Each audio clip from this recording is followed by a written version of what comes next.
and I will make sure that that is as public as possible. My question for you, Charlie, is I just want to make it clear. I am against affirmative action. Of course, I do not believe, as a disabled person myself, I do not believe that affirmative action is the entirety of what DEI entails.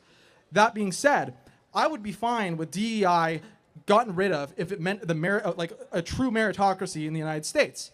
But why would I trust Donald Trump to create a meritocracy when he himself has appointed the least accomplished and the least, essentially, yeah, perfect word, the least accomplished cabinet in U.S. history, at least in my opinion. If you disagree, I can explain why I feel that way.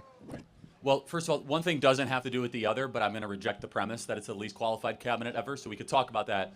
But even if it was just Donald Trump picking his family members, it has nothing to do with the merits of DEI or getting rid of DEI, right? So that's a red herring. They actually have nothing to do with the other. One's a repeal of a policy, one is your critique of a cabinet. So which one would you rather debate? Would you rather debate DEI and all of its implications or Trump's cabinet? It seems like you have more problems with Trump's cabinet because we actually might be on the same side of meritocracy. So want to talk about the cabinet? Whichever you prefer. Yeah, we can talk about that. Right. I personally don't see it as a red herring, but we can talk about that. Well, sure. yeah, one doesn't have anything to do with the other, right? I mean, you can personally have hypocrisy in your own life and still do really good things in policy, right? It doesn't necessarily equate, right? Well, I mean, in the way that I see it is that when a lot of people talk about, like when they're talking about their choice to vote for Kamala or Trump instead of Kamala, they talk about the personal aspects of Donald Trump that make them want to trust him, right?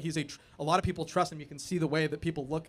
I mean, everybody's wearing the MAGA hats. People trust him. Why would I trust him? Okay. So yeah, that is your contention. So yeah. What about his cabinet is unqualified? Let me just ask you a couple examples. So, I mean, Scott Bessent, who's one of the most accomplished bond salesmen and individuals in the hedge fund space ever, right? That's not unqualified. Pete Hegseth, who's actually a frontline warfighter, unlike Lloyd Austin, who never fought a war in his life, right? We have Kristi Noem, who was an accomplished congresswoman and governor from a major state running Department of Homeland Security. You have Howard Lutnick, who's a very famous and well-known financial mind and titan from Wall Street running Cantor Fitzgerald. Marco Rubio, who was a very well-respected U.S. Senator on Foreign Affairs, who's now doing a great job as Secretary of State.